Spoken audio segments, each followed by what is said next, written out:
19. Yeah. Psalm 119. Go all the way until you get to verse 67. Verse 67. I want to say this. I'm so elated and delighted that we had such a profound and powerful Sunday school rally this morning. If you were not here, you missed it. If those of you who are wondering, this is why we have so many referee shirts and jerseys on. We have a step team. My wife was a hot stepper this morning. And we had my daughters who were part of the cheerleading crew. And we have many of them who were up top in the balcony and several who were down here. Darryl was leading the steppers. And we just had a tremendous time. I thank our Sunday school superintendent, Brother Prescott, and Sister Dorothy Laverne, all of our teachers, Deacon Woodard, who helped coordinate all of this. And we bless the Lord for the tremendous energy that we had in trying to incentivize participation in Sunday school. And so we had over 80 people in our Sunday school today. And I want the same 80 people next Sunday in Sunday school. Amen. That's the goal. That's the goal. So as we are standing, we are in series. It's entitled, It's Not a Fan Club. Yeah. We've been preaching about what it means to be a disciple from the New and the Old Testament, that when you decide to follow God, when you decide to live your life for the Lord as a disciple, as a learner, that sometimes you have to go through some things and you have to determine if you're going to be a fan or a follower. Because fans can grumble, complain, and leave the stadium when they feel like it, but followers stick with the Lord through it all. Yeah. Amen. So Psalm 119, it's there, and then we'll conclude at verse 71. The NIV reads this way: before I was afflicted, I went astray, but now I obey your word. You are good. And what you do is good. Teach me your decrees. Though the arrogant have smeared me with lies, I keep your precepts with all my heart. Their hearts are callous and unfeeling, but I delight in your law. It was good for me to be afflicted, so that I might learn your decree. My goodness, you may be seated. That's good. In the presence of our gracious and merciful God. The series is entitled, It's Not a Fan Club. The sermon for today is entitled, Attitude Adjustment.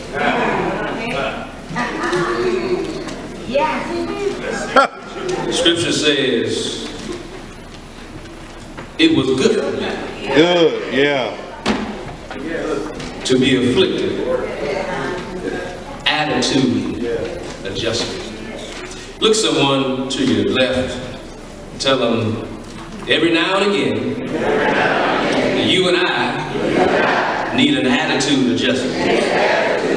Amen. If they didn't smile, look to the other side, look at the other person. Tell them the same thing. Every now and then, God must work on us so that we have an attitude adjustment. Amen. Talk, sir. Amen. I'm glad to see so many smiling faces. Talk. Amen. Scott Hamilton, Olympic gold medalist and world champion figure skater of the 80s, he said on one occasion, the only disability in life is a bad attitude. Now, at face value, we want to extend a caveat that we certainly don't want to subscribe to the idea that, literally speaking, that this is the only disability, because we would not want to be trite or disingenuous or overlook the reality that there are those who have real physical and mental and emotional disabilities that are clinical and that demand and require treatment. So we understand that his statement was not literal, but his statement was profound, because his statement speaks to us at the very core of who it is as the people of God we ought to be. Because even though I don't know his faith, I don't know his background, I don't know his religious upbringing, I don't know where he's from, I have not researched him enough to know all of those things. I've researched enough to know that he was an Olympic gold medalist and world champion figure skater, and that he represented the United States with a gold medal, and that he had great achievement. And it baffled me, it resonated with me, it struck me, it arrested me that a man who decided that he would give his life to figure skating, give his time, give his energy, give his physical strength, give his mental energy, give all of his emotion and passion to one thing, that one of the quotes that was mentioned under his name was that the only disability in life, he says, is having a bad attitude.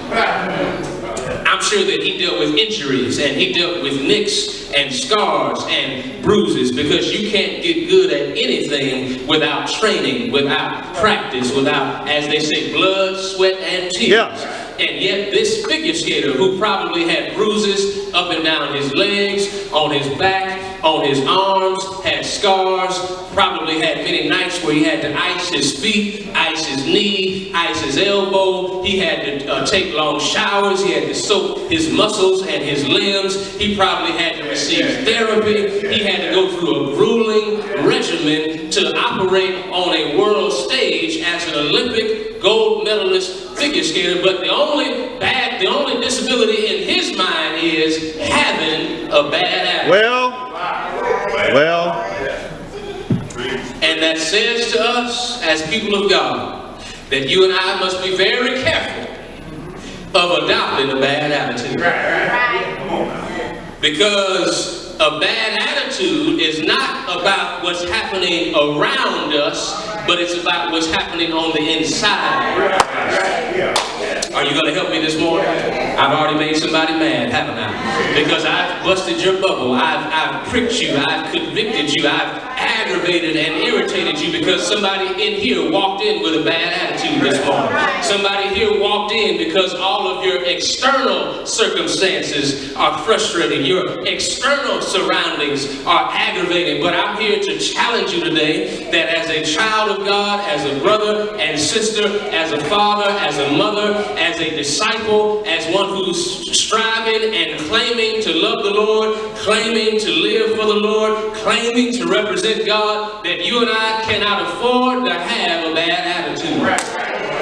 You and I can be broke and still have a good attitude.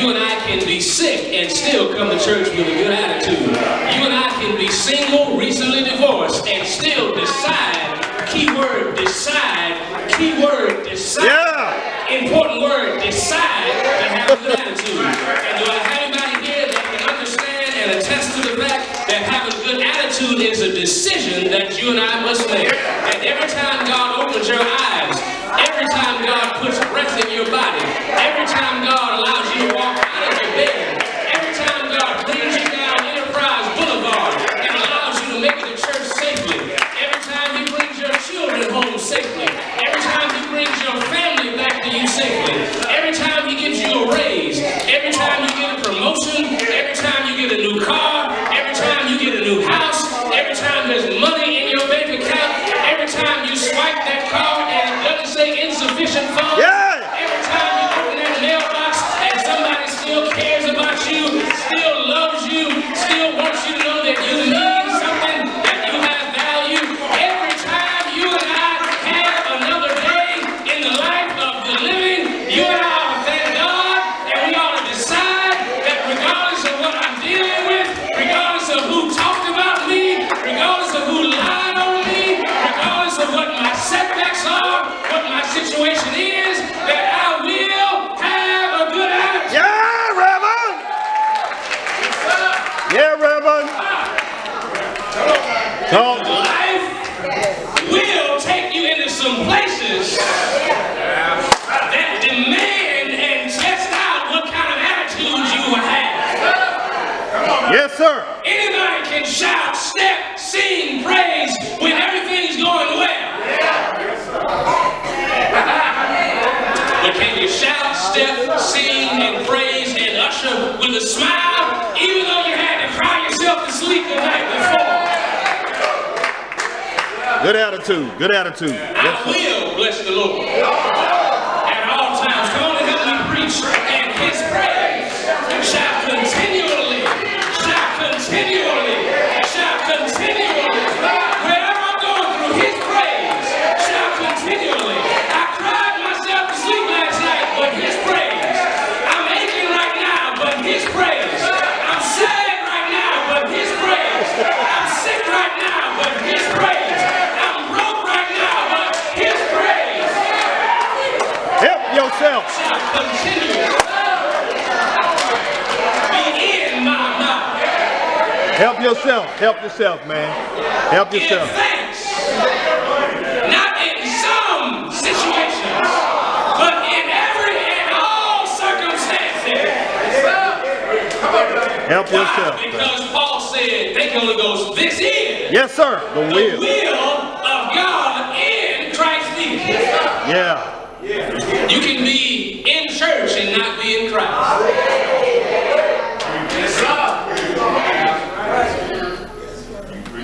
Help So we're yourself. confident that he who begins a good work in us, that even though you go through some things while God is working, that he'll bring it. I said he'll bring it.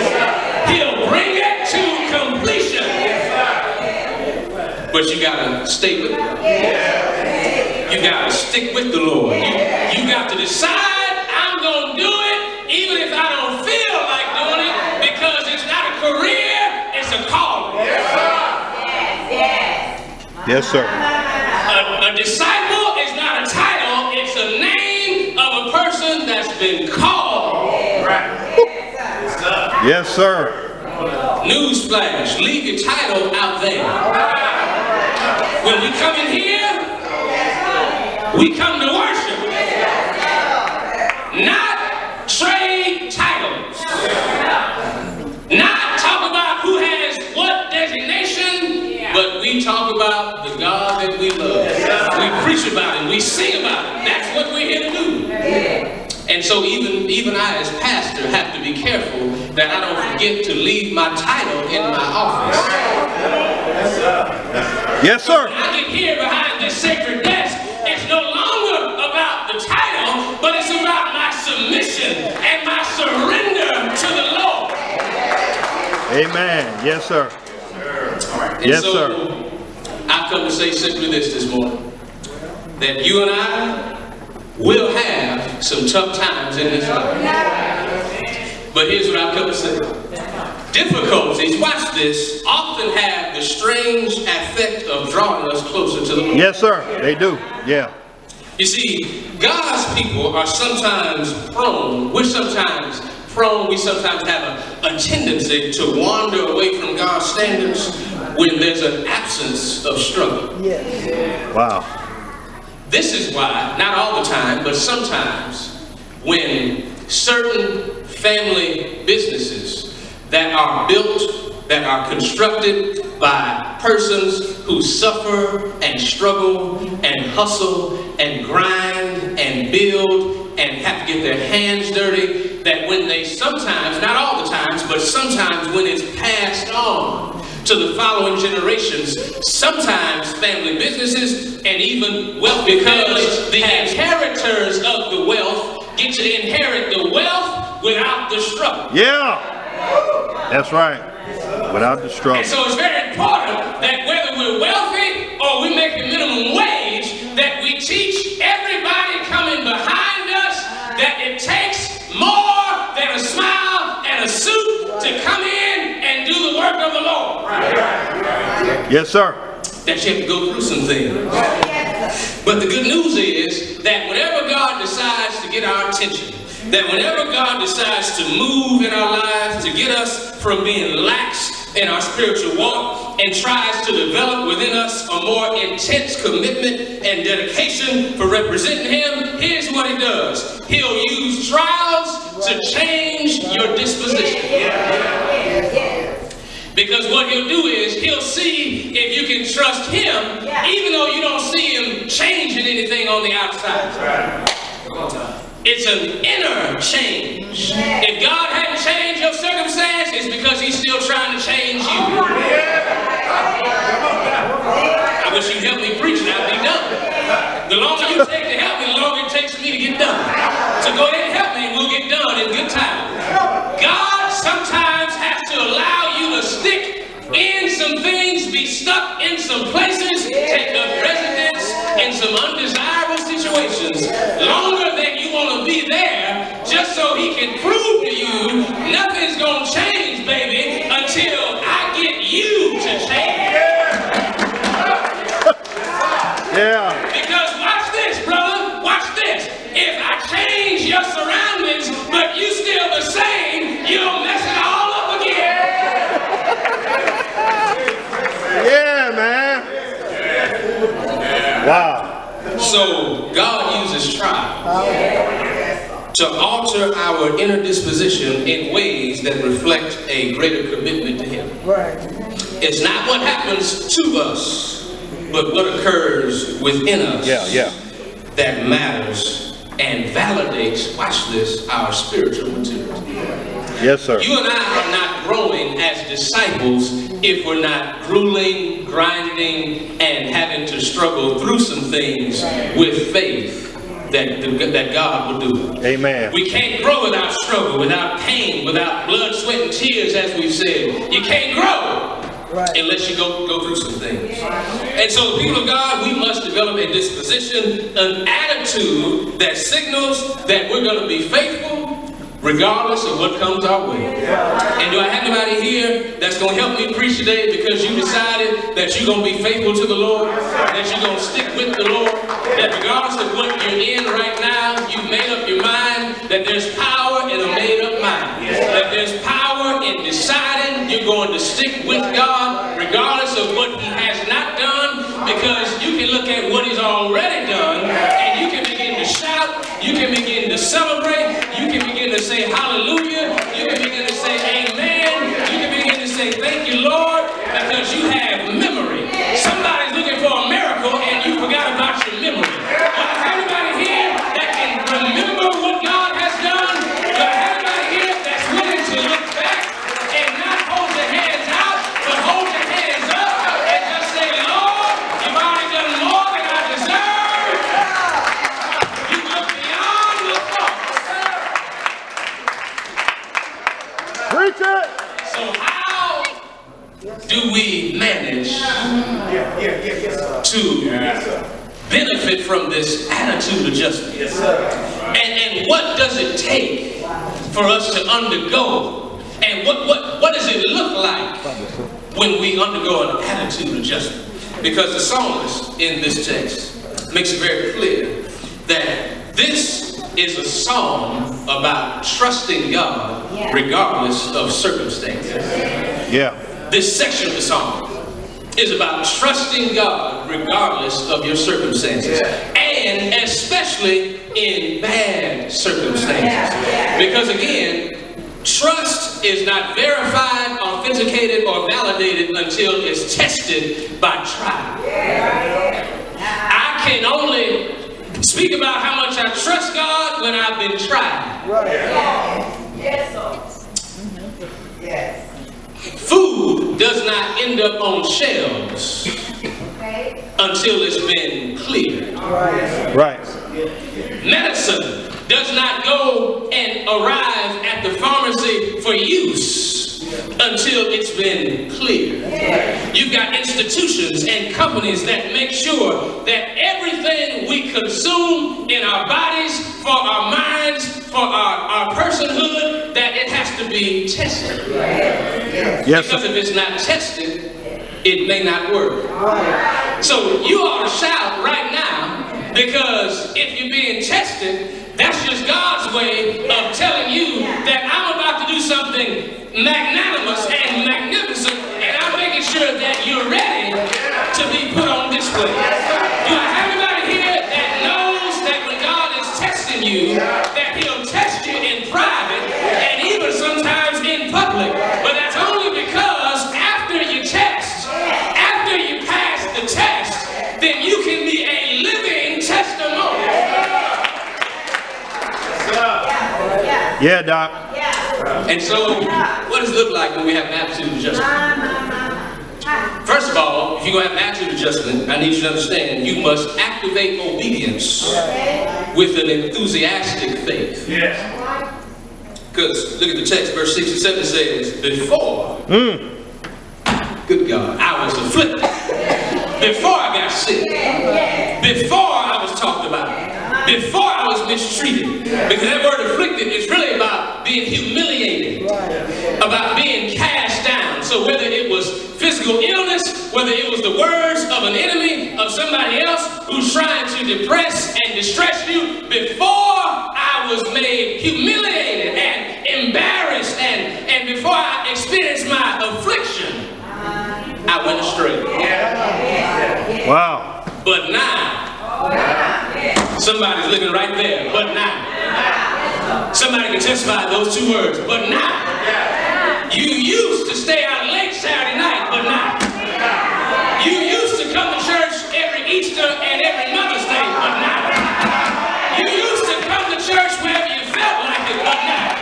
You used to come to church and sit quiet and not say amen, but now. You used to think it doesn't take all that, but now.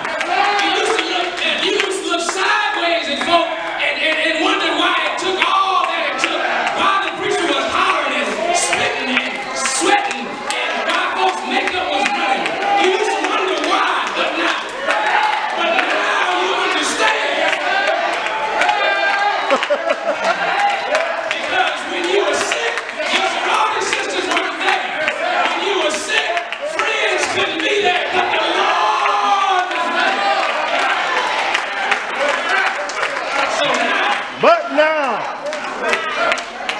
I understand the value of being obedient to God. Yes, sir. So God teach me Your statutes. Yeah. knowledge and good judgment. Yeah. For I trust your commands. I've learned how to obey the Lord. Because I can't control the outcomes, but I can control my obedience. You got to mature to a place where you trust God and you obey Him without knowing what the outcome is. I said something there. You got to trust God when you don't know what the outcome's going to be. Yes, Because sir. the outcome's up to the Lord. The obedience is up to you. I said something. The outcome is up to God, but obedience is up to you. Preach, sir. Talk, sir. Charles Stanley, noted author, pastor in Atlanta, he said one time, Oh, yes, sir. Yes. God is responsible for the consequences of your obedience. You are responsible for the consequences of your disobedience. Straightforward. So you might as well obey. That way, if you still have to struggle anyhow, you're in God's hands and not out there by yourself.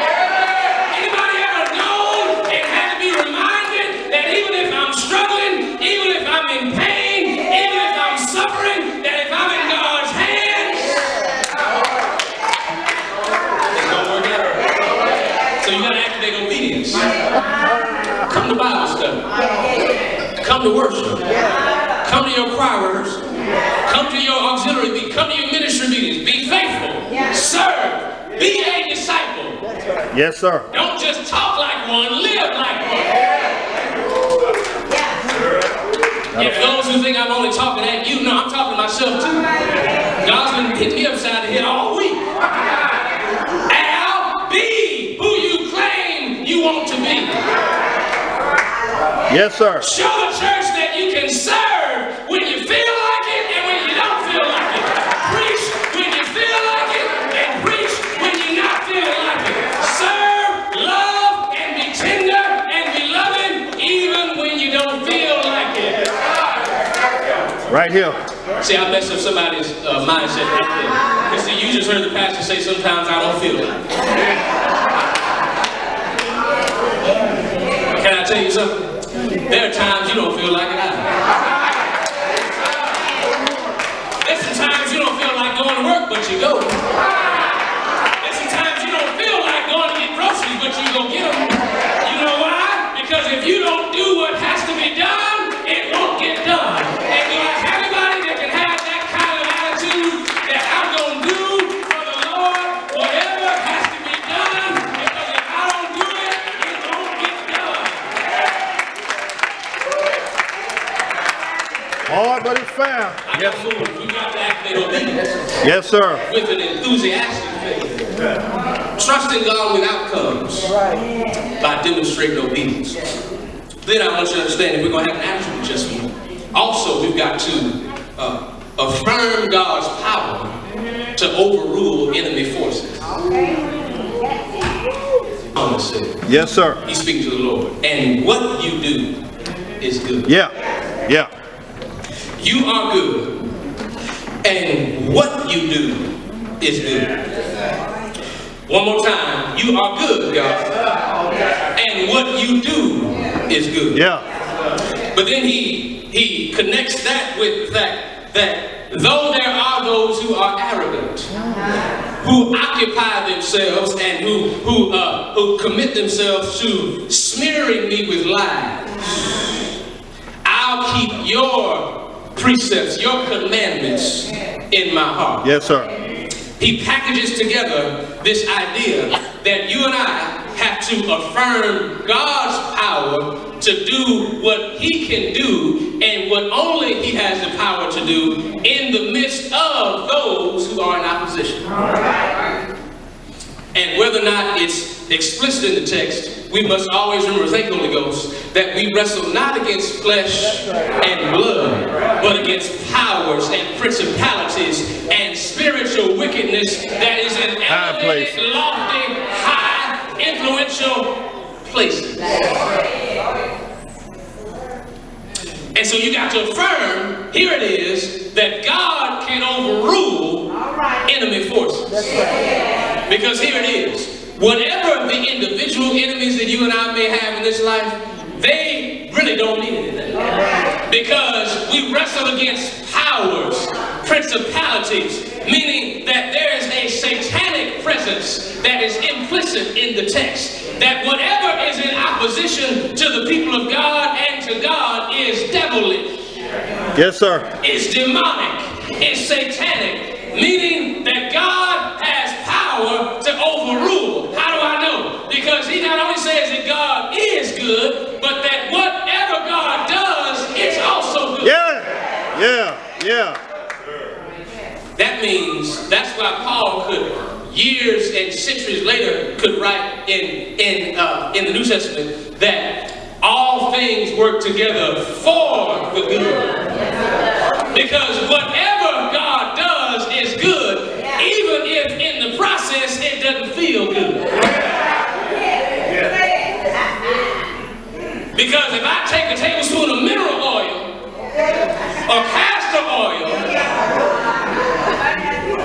it's not going to taste good.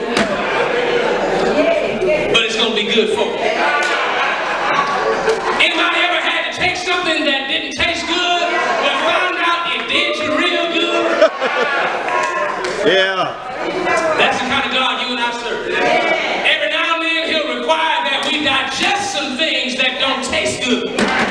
But if you let it digest, if you let it get in your system, if you let his word get in your heart and in your mind, if you turn off your television and open your Bible, if you get off your social media profile for a little while and get in your word, God will let you know it may not taste good going down, but it'll be good after a while. Yeah, Doc. And you and I have got to affirm, I'm almost done.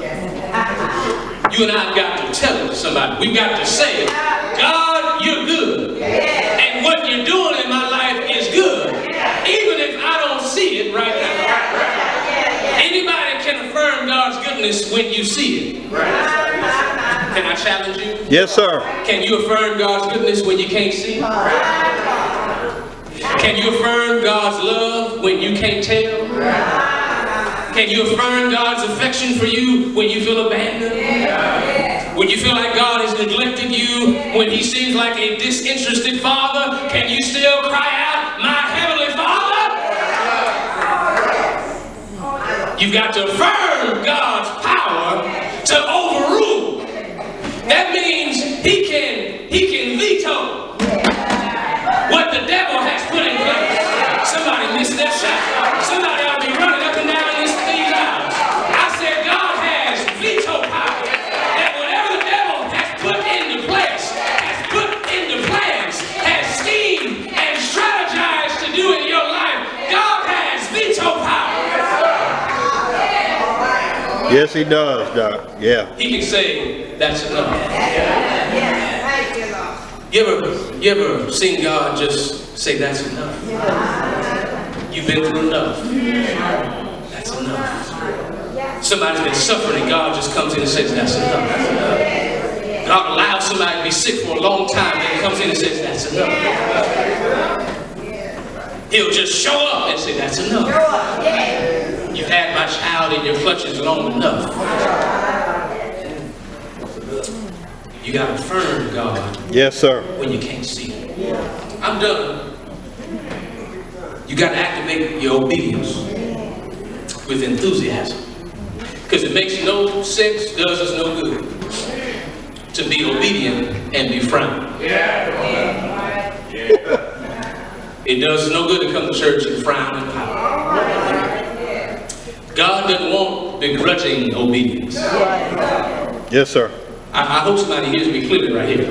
God doesn't need you and I to be God. Somebody hear this now. God doesn't need us to be validated in his authority. What we do for God is we give him what he already deserves. When we worship him, when we praise him, we give him what he already deserves. So if we don't give it to him, thank Holy Ghost, the Bible says that the rocks, that creation will respond. Because even creation knows the Creator. And if the highest level of creation, humanity, cannot give God what it deserves, then the rocks will cry out, the trees will wave in the wind, the clouds will swell up, the water and precipitation will fall. The sun will shine. Every day until God says otherwise. And so what makes us think that God's going to be less God because we don't come to church that Sunday?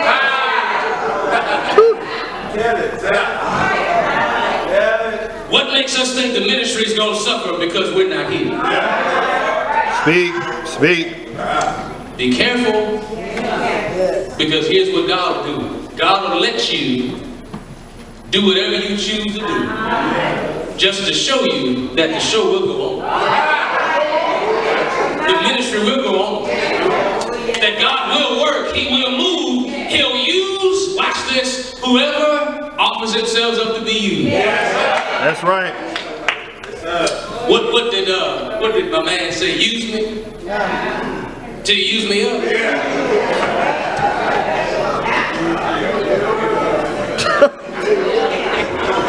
Some people don't know what I'm talking about. Yeah, Brother Withers said, y'all don't think I knew Brother Withers was. Yeah, Bill Withers said, use me. But if he can say that about that person, who do you and I think we are?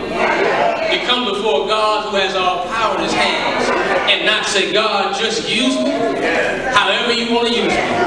Have your way in my marriage. Have your way in my family.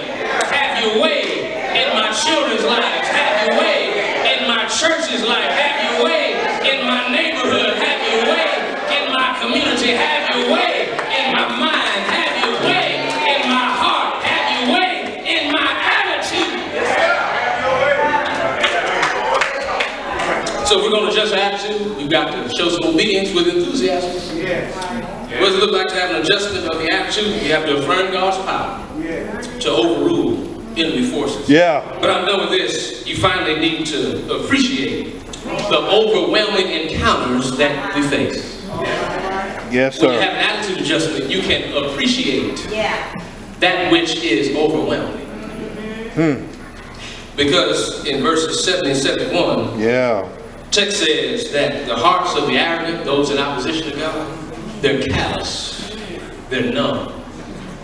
But the psalmist says, but I delight. Yes, sir. I delight. I enjoy. I take joy and pleasure in God's law, in God's way for me to live my life. The way God wants me to live my life, I take pleasure in living my life the way God wants me to live it. And it was good for me to be afflicted. Wow. Because when I was afflicted, I had a deeper appreciation and ability to learn God's decrees. In other words, I had to be trained on how to testify. I'm done with that. But the psalmist basically saying, God has to train you and I to testify on his behalf.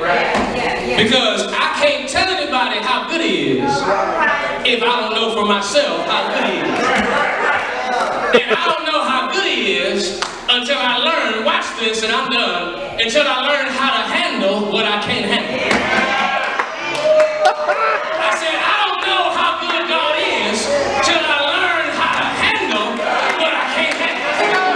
I said, I don't know how gracious God is until I learn how to handle what I can't handle. And how do I handle what I can't handle? I give it to the Lord and let God handle it. So do I have anybody here that can go out today shouting, that can go out today saying hallelujah, because you learn how to let God handle it?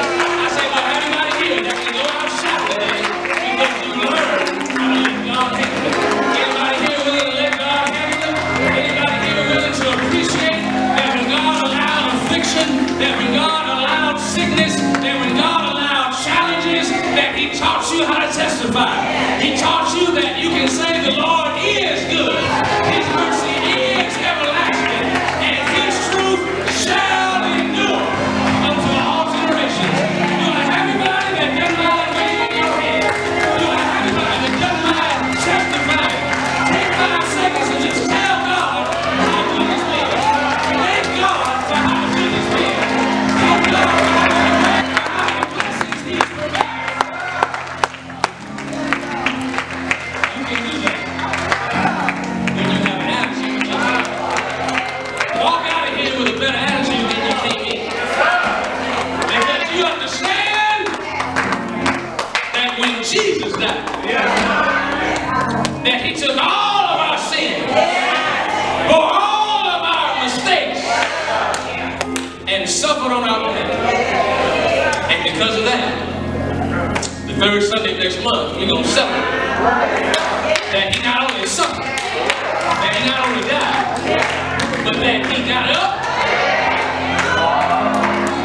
I said he got up. I said he got up. Not with a little bit of power, not with some of the power, but somebody knows he got up with all of the power. And because he has all power, you and I can adjust our attitude. Because it's our attitude that speaks to our faith. Because if I have a bad attitude, it might be because I'm worrying too much. It might be that I'm distressed, understandably so, because life presents contradictions and struggles. So we all get stressed, but the difference in a Christian and a non-Christian is that you're not too blessed to be stressed, but in your stress, you know a sovereign God that will bring you through. No, you're not too blessed to be stressed. You do get stressed, but you don't stay stressed.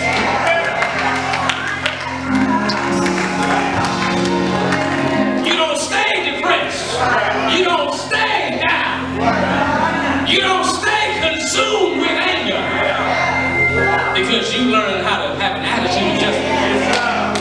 Because God's been too good to walk around mean and nasty and talking about people and never offering a complimentary word. So I stand. All over the church, if you're able to stand, our leaders are going to come.